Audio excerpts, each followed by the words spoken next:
Bueno, vamos a ver un ejemplo de la aplicación de los multiplicadores de Lagrange para obtener el óptimo, el mínimo o el máximo de una función con restricciones.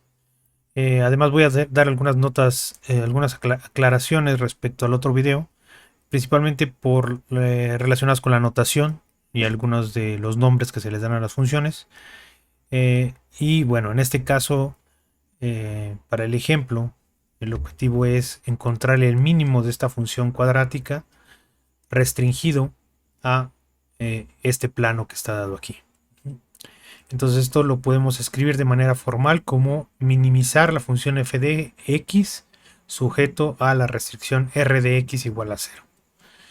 Eh, lo que nos dice el método de los multiplicadores de Lagrange es que tenemos que escribir la función f barra de x, ¿no?, que es la función f de x más el lambda por la restricción, ¿no? En este caso solo hay una restricción, entonces solamente vamos a tener un multiplicador de Lagrange lambda, ¿no? Si tuviéramos más restricciones, sumaríamos lambda 1 por la restricción 1, lambda 2 por la restricción 2 y así sucesivamente. En este caso no le pongo número, es el único multiplicador de Lagrange, es un escalar, ¿no? Y el comentario aquí importante es que esta función en algunos libros, en alguna bibliografía y en muchos lugares se le conoce como el lagrangiano. Eh, en el curso de mecánica analítica no le vamos a llamar el lagrangiano para evitar la confusión con la función lagrangiana, que es la diferencia entre la energía cinética y la energía potencial de un sistema mecánico. Pero es muy común llamarle a esta función, ¿no?, esta función, el lagrangiano, ¿no? Entonces también es otro nombre con el que se le conoce. Y otro detalle es que en muchos lugares aparece la dependencia explícita de los multiplicadores de Lagrange y por lo tanto la condición de optimalidad que tienen es el gradiente con respecto a lambda también, ¿no? Entonces son dos partes del gradiente, sería el gradiente de la función L con respecto a X y el gradiente de la función L con respecto a los multiplicadores de Lagrange. Sin embargo, esto siempre, lo único que va a pasar aquí, considerando que lambda es un vector, ¿no? No es el caso del ejemplo, sino puede ser más de una restricción. Entonces, de hecho, aquí podrían ser m restricciones, ¿no? Eh, el detalle es que si calculamos la derivada parcial o el gradiente de L con respecto a de lambda, lo único que va a pasar es que vamos a recuperar. Esto tiene que ser igual a 0, ¿no? Recordemos la condición, esto es igual a 0 y esto es igual a 0. Y esta ecuación que tenemos aquí, van a ser simplemente las restricciones originales. Entonces, es equivalente si incluimos o no la variable lambda en nuestra función extendida. Nada más siempre hay que recordar o siempre hay que tener presente que las restricciones se tienen que cumplir, ¿no? Entonces, por ejemplo, en nuestro caso, si calculáramos df con respecto de lambda, ¿no?, eh, pues lo único que va a pasar es que vamos a recuperar esto igual a 0. Esto va a implicar r de x igual a 0. Entonces, es equivalente añadir esta condición al hecho de que las restricciones se satisfagan. Nada más es el comentario para tenerlo presente y que en algunos lugares, en muchos lugares, muchos libros de optimización, esta es la manera como lo presentan. Para el caso del curso, lo vamos a hacer como lo dedujimos en el vídeo anterior, pero son nada más cuestiones de notación y son condiciones equivalentes.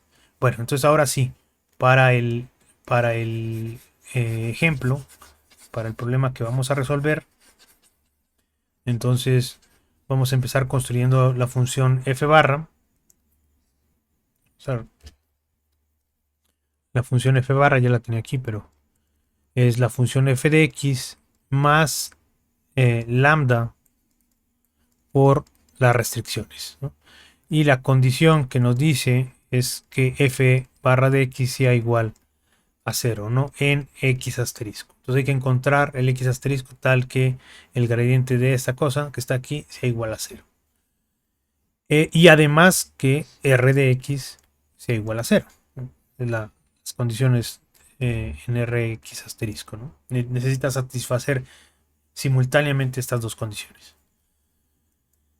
Entonces, vamos a calcular, vamos a construir f barra de x ya con las ecuaciones. Es x1 cuadrada menos x1 x2 más x2 cuadrada más lambda por x1 menos x2 menos 1. Y vamos a calcular el gradiente de f barra de x. Entonces va a ser la derivada de f barra con respecto a x1 y la derivada de f barra con respecto a x2. Esto va a ser igual a 2x1 menos x2 más lambda, es el primer elemento, el primer término, y el segundo término es menos x1 más 2x2 menos lambda, ¿no? Entonces esto tiene que ser igual al 0, ¿no? Entonces esto que implica que estas dos ecuaciones simultáneamente sean iguales a 0, y además de aquí podemos escribir esta tiene que ser igual a 0. Entonces tendríamos x1, bueno, esta es la ecuación de esta línea, ¿no? Entonces vamos a ver, antes de continuar, vamos a ver qué es geométricamente o gráficamente este problema, ¿no? La función f de x es una función cuadrática. En este caso es una función positiva definida. Para todo x que yo ponga aquí, esta función va a ser positiva definida. No, aunque tenga este signo aquí, hay condiciones que se pueden verificar. Si lo podemos escribir como un vector x por p por x, esto siempre nos va a dar un valor positivo para toda x diferente de el vector 0, ¿no? Esta p pues simplemente es 1, un medio, menos un medio, es 1, menos un medio, menos un medio y 1, ¿no? Entonces esta p es positiva definida, entonces esta función f de x es positiva definida. Por lo tanto, es importante, como es positiva definida y es una función cuadrática, es una función convexa, tiene globalmente un mínimo, es un único mínimo de manera global en todo R2. El único mínimo está en el origen, sin restricción. Función sin restricción, el mínimo claramente y sabemos que es en el origen. Sin embargo, tenemos la restricción que es este plano, ¿no? Es una línea en x1, este es x1 y este es x2. Entonces esta línea que estamos viendo aquí y va a cortar la función. Esto, si ya lo vemos en la función evaluada, pues nos va a generar este plano naranja y va a cortar un pedazo de estas de esta función cuadrática, ¿no? Que si nos damos cuenta son como elipses concéntricas que van creciendo, ¿no? Dependiendo el nivel que le vamos dando, ¿no? Para un valor de la función 1, por ejemplo, es esta elipse, para una función f2 y así sucesivamente. Entonces, esta restricción lo que hace es que nos va a cortar, nos va a generar este plano naranja y nos va a cortar la función de esta forma. Por lo tanto, si lo vemos de este lado, ¿no? Es claro que la función tiene un mínimo, la función restringida de este plano tiene un mínimo, pero ese mínimo no es 0, no es 0, es un mínimo que está por arriba de 0. Y aquí gráficamente nos da, este es 0.5, 0.75 y 0.1, al parecer es 0.75, ¿no? Entonces, aquí me estoy adelantando al resultado, pero la idea es que revisemos que esta función también es convexa, la función restringida de este plano, para este caso particular, también es convexa. Entonces, nada más necesitamos verificar la condición de que el gradiente sea cero, ¿no? Nada más necesitamos verificar que para qué valor es un valor estacionario la función, y sabemos automáticamente por el hecho de que es una función convexa, ¿no? Que va a tener un mínimo también único, un mínimo único. No, no hay máximo, no hay punto silla, eh, y solo hay uno. Entonces basta con revisar la condición del gradiente igual a cero y que se cumpla la restricción. Entonces eh, vamos a continuar ahora sí con el ejemplo. Ya teníamos esta condición y esta condición, ¿no? X1 menos X2 menos 1 igual a 0, ¿no? Vamos a llevarnos estas dos. Vamos a llevarnos esto. Vamos a ponerlo acá abajo. Eso tiene que ser igual a 0. Y además tenemos que x1 menos x2 igual a 1, ¿no? De la función de aquí, ¿no? Es lo mismo. Por lo tanto, ya tenemos tres ecuaciones con tres incógnitas, ¿no? Tenemos que encontrar x1, x2 y lambda. La manera más fácil, que es como lo veíamos en la deducción del video pasado, es podemos despejar de aquí, por ejemplo, x1, ¿no? x1 va a ser igual a 1 más x2, x2 más 1. Sustituir en una de estas y encontrar la lambda que haga 0 esa ecuación. Y finalmente sustituir en la que nos hace falta esa lambda y vamos a tener la solución. Nos va a dar el punto exacto que estamos buscando, ¿no? Que la condición se va a satisfacer esta condición y se van a satisfacer estas dos condiciones simultáneamente. Entonces, x1 igual a x2 más 1. Y de esta, ¿no? Podemos escribir 2 por x2 más 1 menos x2 más lambda igual a 0. De aquí rápidamente tenemos 2x2 menos x2 es x2. Y nos va a quedar lambda igual a menos x2 menos 2. Y de aquí vamos a sustituir en la que nos hace falta. Vamos a sustituir esta acá y esta acá en la que nos hace falta. Y vamos a tener menos x2 más 1 más 2x2 menos lambda, pero lambda vale menos x2 menos 2. Y todo esto es igual a 0. Y de aquí pues nos va a quedar menos x2 más 2x2. Nos va a quedar x2 más x2, 2x2, ¿no? Entonces nos va a quedar 2x2. Y va a ser menos 1 más 2, 1, ¿no?